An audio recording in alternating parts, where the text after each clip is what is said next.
जी, प्रभु यीशु मसीह के नाम की महिमा हो। मैं धन्यवाद देता हूँ परमेश्वर पिता का कि एक बार फिर से आज उन्होंने मुझे ये अवसर दिया कि मैं कुछ बातें वचन से आप लोगों के बीच में रख सकूं। और आज का जो विषय है वो है साल्वेशन से संबंधित, कि उद्धार क्या होता है और उद्धार के विषय में बाकी धर्मों में क्या सोच है, और अ, हमारा जो उद्धार का जो केंद्र है, जो फाउंडेशन है, वो यीशु मसीह है। हम इस बारे में सोचेंगे और इस बारे में मनन करेंगे। अगर हम उद्धार की बात करें, तो उद्धार एक ऐसी अ, कह सकते हैं एक ऐसी नीड है जो हमें हर धर्मों में दिखाई देती है। मोक्ष, कोई इसे उद्धार कहता है, कोई इसे मोक्ष कहता है, कोई इसे मुक्ति कहता है। अलग-अलग तरीके से हम देखते हैं कि उद्धार की जो ज़रूरत है, मोक्ष की जो ज़रूरत है, वो हर धर्म, हर व्यक्ति विशेष के अंदर पाई जाती है। चाहे आप हिंदू धर्म लीजिए, चाहे आप मुस्लिम धर्म लीजिए, चाहे आप सिखिज़्म लीजिए, है ना, बुद्धिज़्म लीजिए, है ना, क्रिश्चियनिटी, हर एक धर्म में हम देखते हैं कि साल्वेशन के बारे में बात करी जाती है। मोक्ष आज कह सकते हैं कि मानव जाति की एक बहुत बड़ी नीड है, और लोग मोक्ष को प्राप्त करने के लिए, साल्वेशन को प्राप्त करने के लिए कई अलग-अलग तरह की थ्योरी सामने पेश करते हैं, और बहुत अलग-अलग तरीके से वो प्रयास करते हैं कि हमें मोक्ष मिले। अगर हम हिंदू धर्म में देखें, जैसे कि मैं एक हिंदू बैकग्राउंड से हूँ, कहा जाता है कि 86 लाख योनियाँ होती हैं। 86 लाख योनियाँ, if I am not wrong, 86 lakh योनियाँ मतलब आप एक जन्म लेते हैं, है ना? आप जीवन काल पूरा करते हैं, आपकी मृत्यु होती है, देन उसके बाद एक दूसरा जन्म आप ले लेते हैं, उसके बाद तीसरा, चौथा, 86 लाख मृत्यु कितना पेनफुल होता है, आपको पता है? एक बार मरना, है ना? जन्म लेना और मरना, 2 most biggest painful things in this world. तो कहते हैं कि इस भव सागर से हमें कौन मुक्ति दिलाएगा? मैं हिंदू धर्म की बात कर रहा हूँ, है ना? क्रिश्चियनिटी जो शाश्वत सत्य है, वो इन सब से बहुत दूर है ना? लेकिन हम देखते हैं कि लोग क्या सोचते हैं। वो कहते हैं इस भव सागर से, इस भव चक्र से हमें कौन मुक्ति दिलाएगा? हम हमें याद है कि जब हमारे परिवार में किसी की डेथ होती थी, तो उनकी मृत्यु के कुछ दिन बाद अगर घर के छत पर कोई चिड़िया बैठी हुई दिखती थी, है ना? तो लोग बोलते थे कि देख तेरे दादाजी आए हैं, है ना? देख देख तेरी नानी आई है ना? कई बार किसी के मतलब गुज़र जाने के बाद जब कोई बच्चा जन्म होता है, तो बोलते हैं ये तेरे नाना ने देख जन्म लिया, ये तेरे दादा ने जन्म लिया, इसमें होकर आए हैं।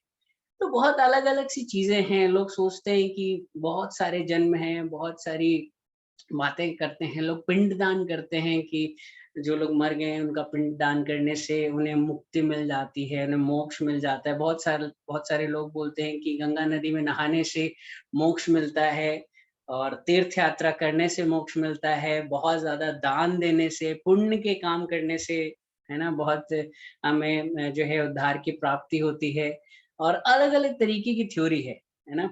और लेकिन अगर हम देखें कि उद्धार एक ऐसी चीज़ है जो इस पृथ्वी के बाद भी एक जीवन को दर्शाती है। हर धर्म में आप देखेंगे कि स्वर्ग और नरक की बात करी जाती है ना? हर धर्म क में ये विश्वास किया जाता है ऑलमोस्ट कि इस पृथ्वी के बाद भी एक जीवन है।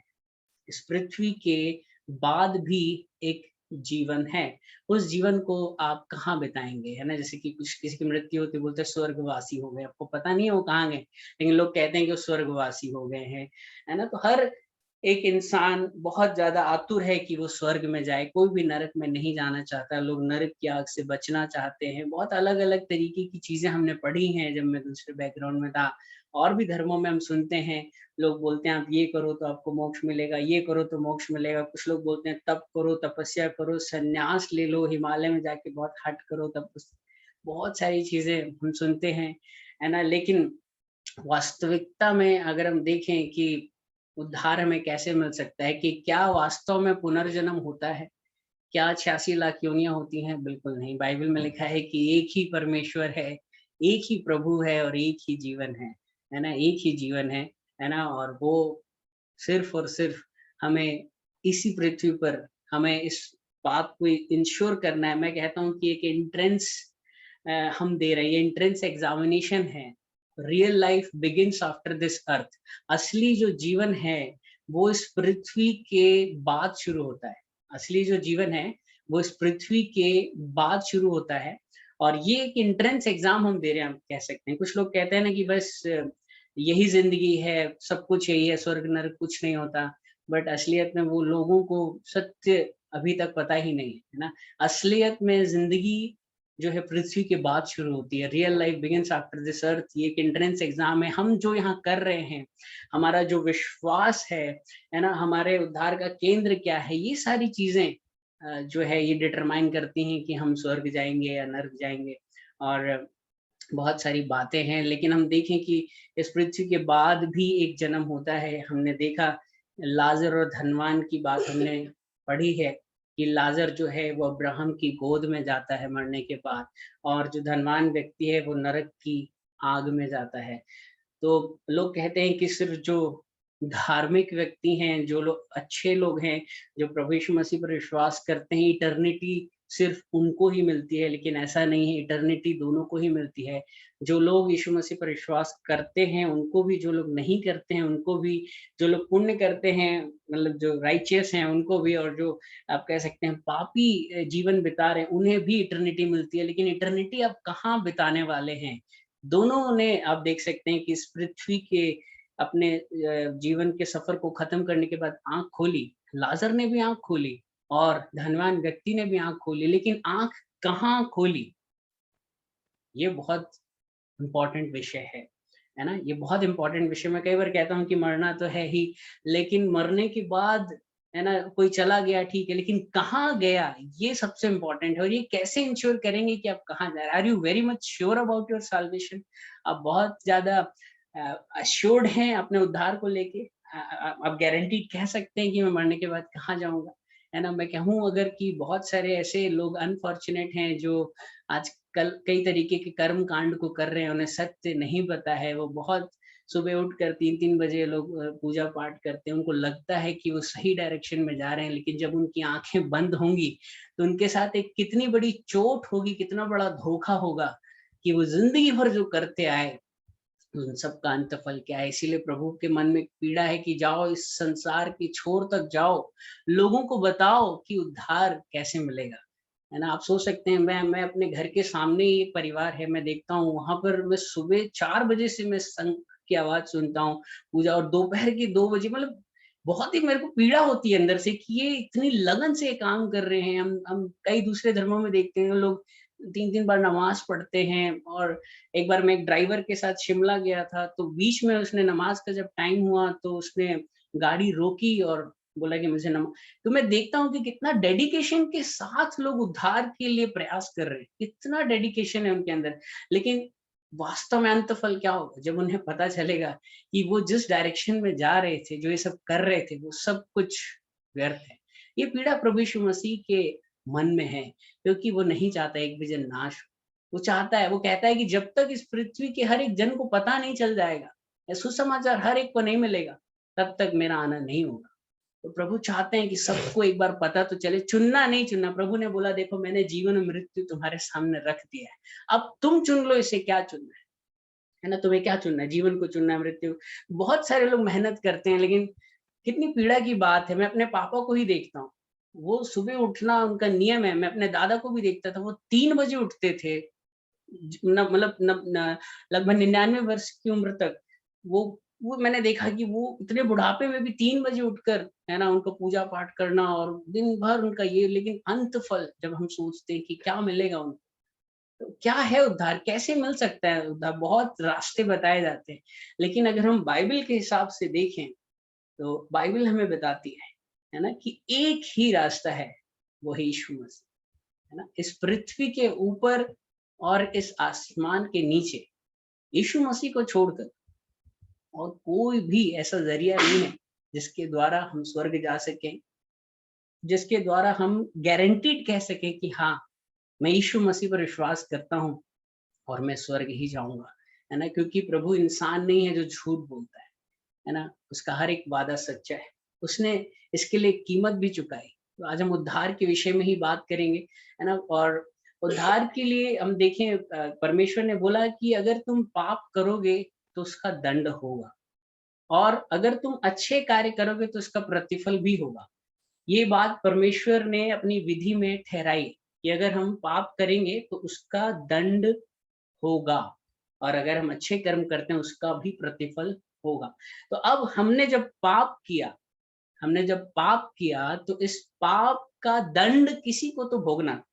आपका जब चालान कटता है या आप कोई गलत, तो दंड जब तक बोलते हैं ना, जब तक आप दंड नहीं भरेंगे आपका छुटकारा नहीं होगा। तो दंड भरना है, परमेश्वर ने बोला, परमेश्वर की विधि है, पाप है तो दंड भी है। तो अब इस दंड को कोई कैसे चुकाएगा, कैसे चुकाएगा? वो जज की सीट पर बैठा हुआ है परमेश्वर, और वो अपने ही बच्चों को दंडित होते हुए कैसे देख सकता है ना? तो कहते हैं ना कि वही जज की सीट पर बैठा है, और जज की सीट पर बैठकर वो सजा भी सुनाता है, लेकिन उस सजा को सुनाने के बाद वो अपने उस जज के चोगे को उतारता है, बोलता है ये जो तुम्हारे लिए जो दंड है, अपना पर्स खोलता है, ये दंड, ये जुर्माना मैं भरूं। तो कुछ ऐसा ही परमेश्वर ने अपनी भी विधि में किया, है ना, कि ये एक देह तैयार करी गई, है ना, उस दंड को भोगने के लिए, उस पाप के दंड को भोगने के लिए, जो पाप आपने किए, जो पाप मैंने किए, जो पाप समस्त मानव जाति ने किए, है ना। तो परमेश्वर ने अपने दिव्य ज्ञान में एक युक्ति निकाली, है ना, यहोवा की युक्ति। वो युक्ति क्या थी कि कैसे मानव जाति का छुटकारा होगा, कैसे वो जो रिश्ता हमारा अदन की वाटिका में टूटा था वो फिर से कैसे रिस्टोर होगा, हमारी फेलोशिप फिर से कैसे इंश्योर होगी इटर्निटी तक के लिए परमेश्वर के साथ। परमेश्वर ने एक अपने लिए एक कह सकते हैं एक देह तैयार करी, है ना, एक देह तैयार करी गई हमारे लिए, बाइबल में लिखा है ना। और वो देह कौन है ना, प्रभु यीशु मसीह। बाइबल में लिखा है कि वचन देह धारी हुआ, है ना। आदि में वचन था, वचन परमेश्वर के साथ था, है ना, और वचन ही परमेश्वर था। तो परमेश्वर ने एक देह हमारे लिए तैयार करी, है ना, मान अपने देह रूप में वो आ गए।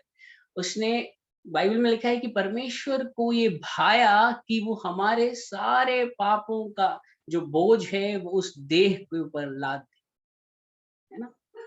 सारे पापों का बोझ जो है उस देह पर लाद दे। जितनी भी ताड़ना हमें मिलनी थी, जितने भी कोड़े हमें पड़ने थे, जितनी भी चाबुक हमारी देह पर मारी जानी थी, हमारा जितना भी तिरस्कार होना था, वो सब मानव जाति का जो दंड है, दंड किसने भरा? एक देह, और वो देह थी प्रभु यीशु मसीह, है ना। बाइबल में साफ लिखा है, इसके लिए आप पढ़ेंगे, यहाँ पर एक बात मैं आपके लिए पढ़ना चाहूंगा, एक सेकंड दीजिए।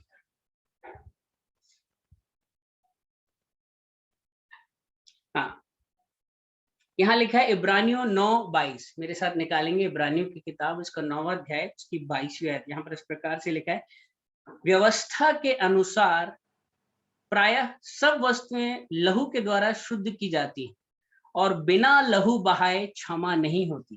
क्या लिखा है?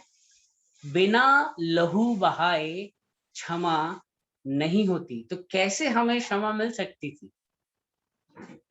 परमेश्वर इस बात को जानते हैं, परमेश्वर की व्यवस्था में बात साफ लिखी है, आप जैसा आपने पढ़ा इब्रानियों 9:22 में, कि व्यवस्था के अनुसार प्रायः सब वस्तुएं लहू के द्वारा शुद्ध की जाती हैं, और बिना लहू बहाए क्षमा नहीं होती।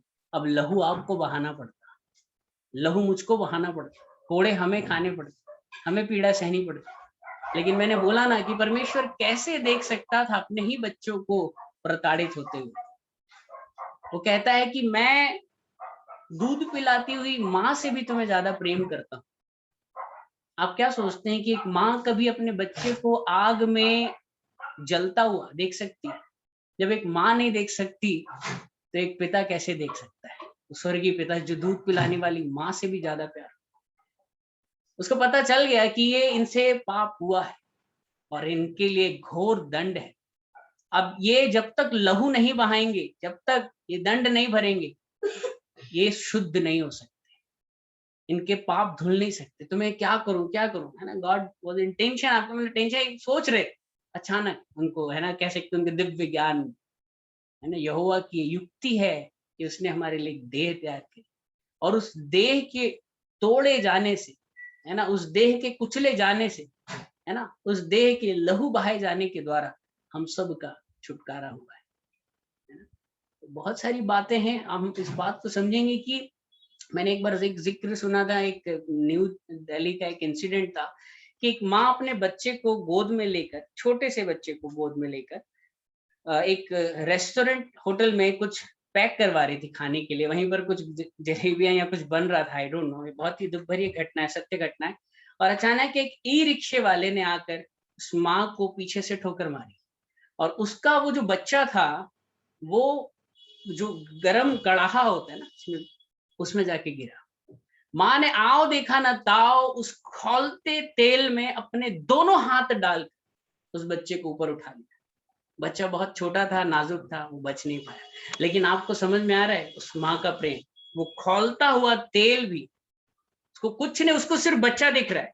उसने उस खौलते तेल में भी उसके दोनों हाथ ऊपर तक फफोले फफोले मांस तक उधड़ गया।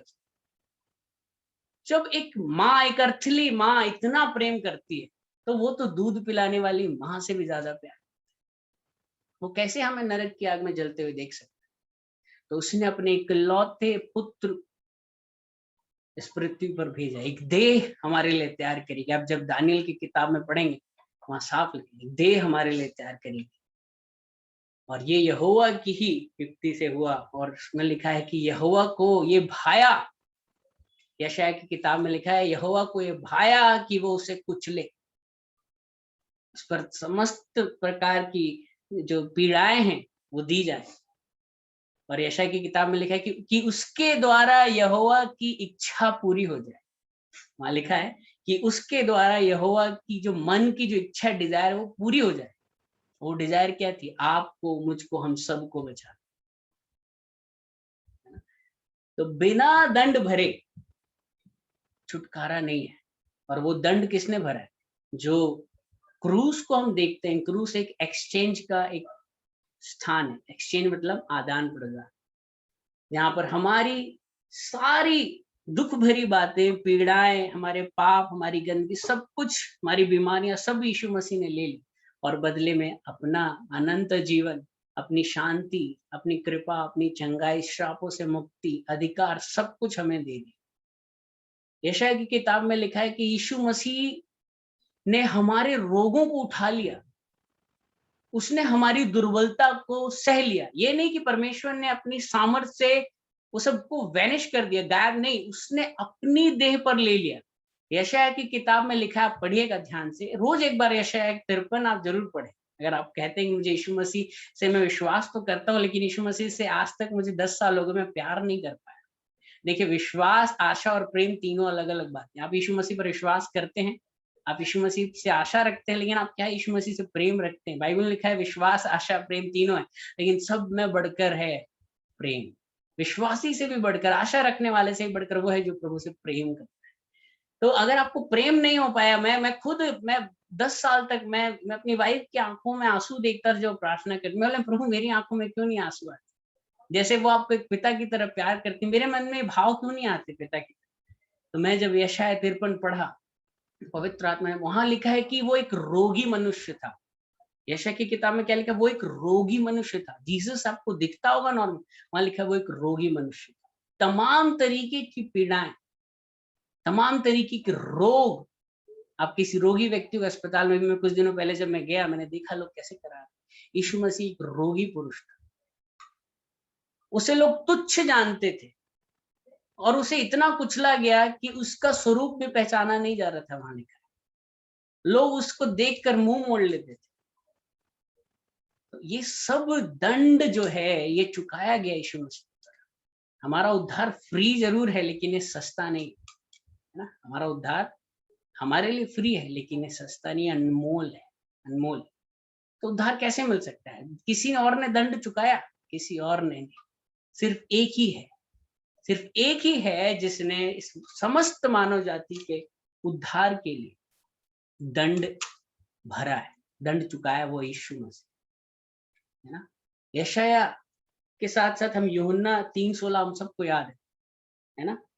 परमेश्वर ने इस जगत से इतना प्रेम किया कि अपना इकलौता बेटा दे दिया, ताकि जो कोई क्या लिखा है, आप बाइबल को उल्टा करके, सीधा करके, दाएं बाएं जैसे पढ़ना आप 1000 बार पढ़ के देखिए, कहीं ये नहीं लिखा है कि परमेश्वर ने सिर्फ मसीहियों से या सिर्फ क्रिश्चियन से प्यार किया। हर जगह लिखा है परमेश्वर ने जगत से इतना प्रेम किया। जगत, समझ रहे हैं आप? जगत, होल वर्ल्ड, चाहे वो हिंदू हो, मुस्लिम हो, सिख हो, ईसाई हो, बुद्धिज्म हो, पारसी हो, किसी भी धर्म का, चाहे वो अफ्रीकन हो, इंडियन हो, अमेरिकन हो, कोई भी हो, परमेश्वर ने पूरे जगत से इतना प्रेम किया कि अपना इकलौता बेटा दे दिया, ताकि जो कोई मतलब जो कोई, चाहे वो पापी है, चाहे वो धर्म के काम करता रहो, कैसा भी हो, जो भी उस पर विश्वास लाएगा वो नाश नहीं होगा। ये गारंटी है, वो नाश नहीं होगा, अपितु अनंत जीवन, आप कह सकते हैं अनंत जीवन अर्थात उद्धार प्राप्त करें, है ना। प्रभु यीशु मसीह कहते हैं कि मार्ग, सत्य और जीवन मैं ही हूं। मार्ग, सत्य और जीवन मैं ही हूं, मेरे बिना कोई भी पिता तक नहीं पहुंच सकता। एक ही मार्ग है।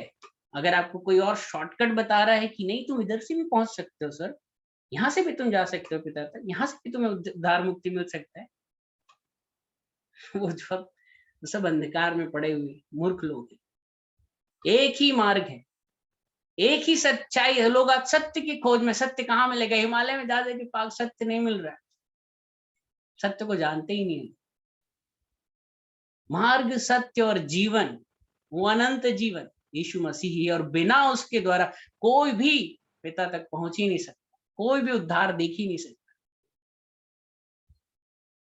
अगर आपकी जान पहचान यीशु मसीह के साथ नहीं है, हो सकता है आपकी जान पहचान पॉलिटिशियंस के साथ हो, बड़े बड़े पावरफुल लोगों के साथ हो, अमीर लोगों के साथ हो, रसूखदार लोगों के साथ हो, कोई फर्क नहीं पड़ता सर। अगर आपकी पहचान, अगर आपका जैक, वो कहते हैं ना, एक यूपी में एक बोलते पौआ जैक, अगर आपकी जान पहचान यीशु मसीह से नहीं है, आप स्वर्ग के लिए एक स्ट्रेंजर है। You are stranger for heaven if you are not having relationship with Lord Jesus Christ, है ना।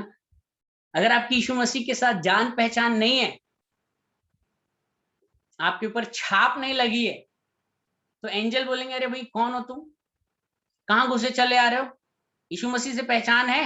हाँ जी है। क्या सबूत है? छाप, पवित्र आत्मा की छाप। जिसमें मसीह की आत्मा नहीं, वो मसीह का जन नहीं लिखा है। जिसमें मसीह की आत्मा नहीं, वो मसीह का जन नहीं। तो यीशु मसीह के साथ अगर आपकी पहचान है, अगर आपके कॉन्टेक्ट बहुत है, लेकिन अगर आपके कॉन्टेक्ट लिस्ट में जीसस नहीं है, तो आप स्वर्ग नहीं जा सकते। आपने कुछ क्लब्स देखे होंगे, क्लब में क्या होता है, छाप लगती है तब वो अंदर जाने देते हैं, सील देखी जाती है।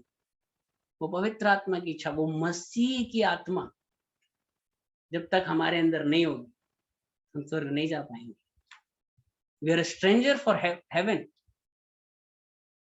हमने बहुत चीजें पढ़ी होंगी, हमने पीएचडी करी होगी, हमने डबल पीएचडी करी होगी, हमने ये किया होगा, वो साइंटिस्ट होंगे, लेकिन अगर आपने बाइबल की ये जो बातें हैं, है ना, यूहन्ना 3:16, ये अगर नहीं पढ़ी, नहीं समझी, आप स्वर्ग में अनपढ़ हैं। You are illiterate person in heaven. एक ही मार्ग है, वो यीशु मसीह। इसके अलावा कोई और इंसान, कोई और रास्ता, कोई और जैक, सिफारिश, कोई भी आपको हेवन नहीं पहुंचा सकता। सिर्फ एक ही रास्ता है, वो यीशु मसीह। प्रभु यीशु मसीह हमें इन वचनों के द्वारा आशीषित करे। मैं प्रार्थना करता हूँ प्रभु से, जैसा प्रभु कहता है कि जब तक कोई नए सिरे से जन्म ना ले, तब तक वो स्वर्ग राज्य नहीं पहुंच सकता। निकोदेमुस कहता है कि क्या मैं फिर से अपनी माँ की कोख में जाऊं, पैदा हूं? नहीं। नए सिरे से जन्म कहाँ लेते हैं? हमने एक बार जन्म माँ की कोख से लिया। हमारी जो दूसरी कोख है वो बाइबल। पहली कोख हमारी जो थी वो माँ की कोख थी, दूसरी जो कोख है बाइबल आपकी एक कोख है, एक यूटेरस, एक गर्भाशय की तरह है, जिसमें जब आप डूबते हैं, जिसके अंदर जब आप जाते हैं, तो एक नया, आपका एक नया जन्म होता है। बाइबल में जो लिखा है, जब हम उसके हिसाब से अपने आप को काटते हैं, छांटते हैं, नहीं नहीं ये गलत है इसको हटाओ, ये अच्छा है इसको लो, ये गलत है इसको हटाओ, ये हम नया नए नए बनते जाते हैं, नई सृष्टि, नया जन्म। तो बाइबल हमारी कोख है, वो हमारी जननी है, वो हमारी एक तरीके से शी इज द मदर जो हमें ग्रूम करती है, बढ़ाती है। जब तक नए सिरे से जन्म नहीं लेंगे तब तक हम उद्धार प्राप्त नहीं कर सकते। प्रभु यीशु मसीह हमें इन वचनों के द्वारा आशीषित करे, मसीह की आत्मा हम सब के अंदर हो, हम सब के अंदर मसीह का मन हो, और हम सब का जो फाउंडेशन है उद्धार वो यीशु मसीह ही हो। हम सब इस बात को लोगों तक पहुंचाएं। बाइबल में लिखा है कि जो भी सुसमाचार नहीं फैलाता, परमेश्वर का काम आलस्य से करता है, उस पर हाय। उर्दू में लिखा है लानत। ये हमें एक कमीशन दिया गया है, हमें इन लोगों को बचाना है। ये चॉइस नहीं है, ये कमांडमेंट है। प्रभु यीशु मसीह की जय।